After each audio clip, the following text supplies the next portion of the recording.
Victor, Marshall Harris, Comcast Sportsnet, Philadelphia. I know you face a lot of good offensive players over the course of the year as a defensive stopper. Can you just talk about Khalif Wyatt's game and what presents a unique challenge in slowing him down, a guy who likes to get to the line a lot?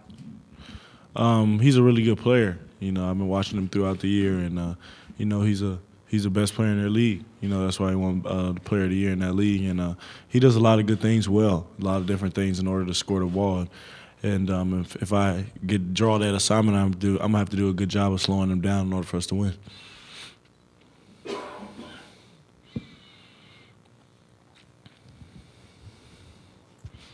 Victor, Ken Bykoff, Inside Indiana. We talked to you at Selection Sunday about just being in this region and the opportunity to play in D.C. if you guys made it to the Sweet 16. You're one game closer now. Does that put even more onto, for you personally, into this game? No, I don't really think so. I know me and my teammates are just focused on tomorrow's game, and the task at hand. If we're fortunate enough to get to the next round, then it's going to be an exciting experience, but there is no next round if we don't get the job done tomorrow. Is defensive stopper a job that you've been drafted for, you volunteered for? How did it all develop? It was just that way all my life. It was kind of hard to explain. Growing up, I didn't really have any skill set or ability to shoot the ball or dribbling ability or anything of that nature. All I could really do was play defense, and that's what I had to do in order to get on the floor. And I just taken it with me wherever I go. I've been fortunate enough to grow when I got to Indiana, grow as a basketball player, and but at the same time I realized that defense is what I pride myself on. Terry Hutchins with the Indianapolis Star. Victor, one more. If I get that assignment, you really think there's any chance you don't get that assignment? I mean, it's up to the coaching staff. I can't really tell you, so that's why I said if.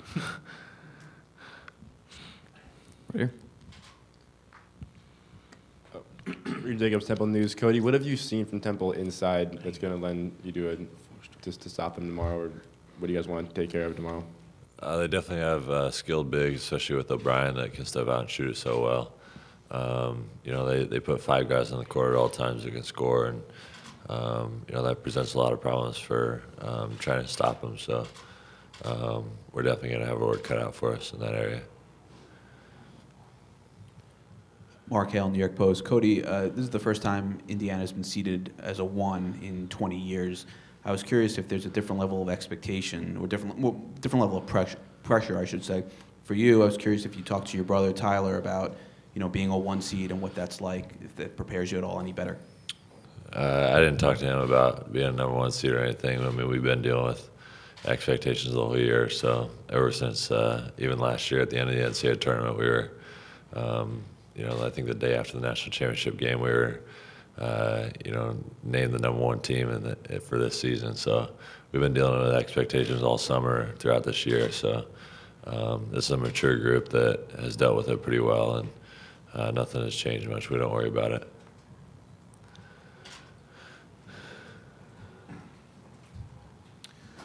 Todd Golden, Terre Haute Tribune Star. This question's for Victor. Victor, when you see or hear about the tournament upsets,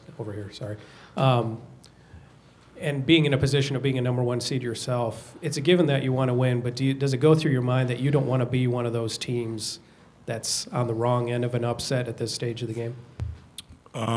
Yeah, definitely. We want to go in this tournament and be successful. That's the beauty of this tournament. There's so many good teams.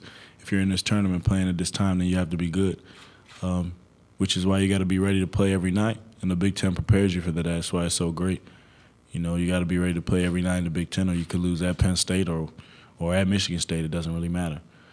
So we're just going to go into Sunday's game and be well prepared and focused.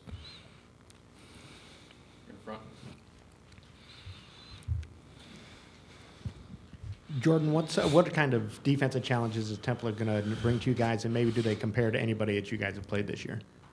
If I had to compare them to anybody, I guess I would say Michigan, but like Vic was saying, the Big Ten prepares us for a lot of different things, and Cody was mentioning how the bigs can step out and shoot the ball, so we just got to be really locked into our defensive schemes and try and do our best to keep them from doing what they want to do.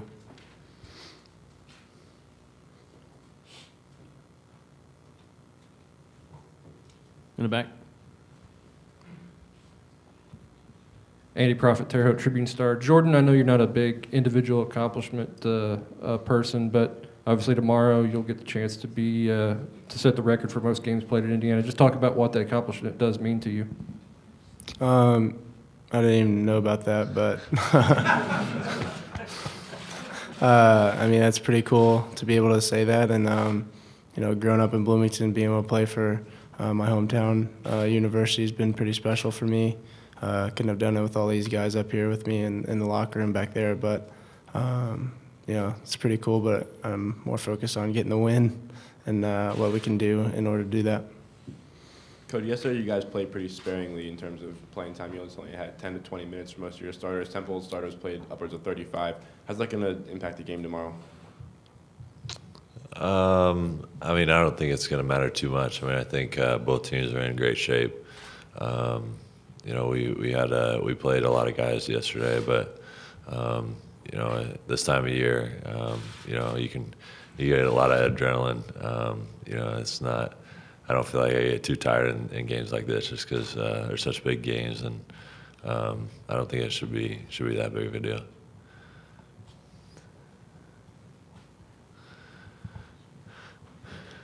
Christian, could you comment on scoring hitting 1,700 points for your career, and also, now that you're in the tournament, do you think about each game being not only the last game of the season, but your last game at Indiana?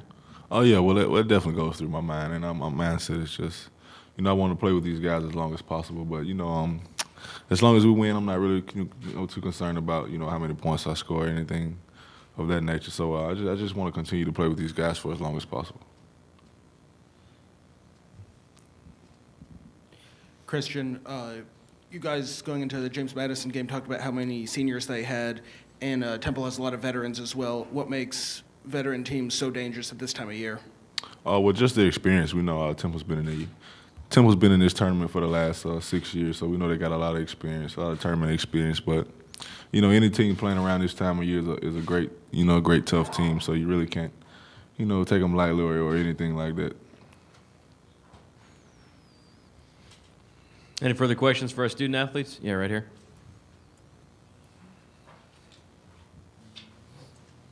For whoever wants to take it, Remy, the last 3 games, Remy has started scoring more than he had been. What have you guys worked with him confidence-wise, or has he just been more aggressive, or what's been going on with him? Christian? Oh, well, I think it's kind of taking his time a little bit. You know, the game's kind of slowing down a little bit for him. You know, he was kind of pressing a little bit early on, but you know, he kind of settled down. He's playing within our system, and he's taking great shots. So you know, hats off to Remy. He's definitely worked hard at it, and he's been with us, been working all year. This is for Jordan. What do you remember about Jake O'Brien from Boston University when you played him in Puerto Rico? Scored a lot of points against us in Puerto Rico. So we definitely know he's fully capable of being a great scorer. You know, it's a different team, obviously. Our team is totally different. And but as far as we're concerned with him, we know that he's very capable, especially after watching more and more film on him. So we just got to do a good job of being locked in. Also for Jordan, you guys, I think 5 different guys hit threes in the first half yesterday. Does it open it up more for each other when you're getting it from multiple positions? Yeah, definitely, especially when we get penetration in the lane and driving and kicking and getting layups, that it's just going to eventually open up the three-point shots for us. And, you know, something that we work on, and we're a good three-point shooting team, so it's always good to see him go in. Any further questions? All right, Victor, Christian, Jordan, and Cody, thank you.